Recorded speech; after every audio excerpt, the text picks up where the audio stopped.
Mga kababayan, ako po ay nakikiisa sa panawagan ng pagpapairal ng batas at katarungan sa hinaharap na isyu ni Pastor Apollo Kibuloy at ng Sunshine Media Network Incorporated.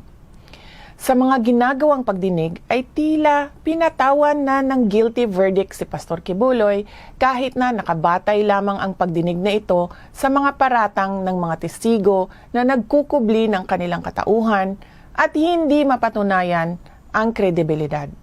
Marami sa atin ang naniniwala na ang dinaranas ngayon ni Pastor Kibuloy ay isang pandarahas at hindi patas. Bukod sa hearing na walang pinatutunguhan, ay kabilang rin dito ang indefinite suspension ng broadcasting network na SMNI na isang issue ng media freedom. Hindi biro ang mga pangyayari at paratang na ganito. Nararapat lamang na mabigyan ng patas na laban at sa tamang korte. Ika nga sa Mateo chapter 5 verses 11 to 12.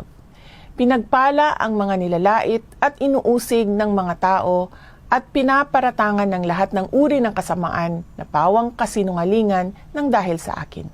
Magsaya kayo at maggalak sapagkat malaki ang inyong gantimpala sa langit. Alalahanin ninyong inuusig din ang mga propetang nauna sa inyo.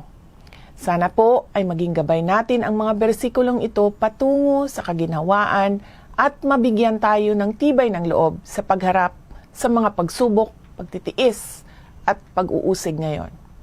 Lagi po tayong manalangin para sa hustisya at katotohanan.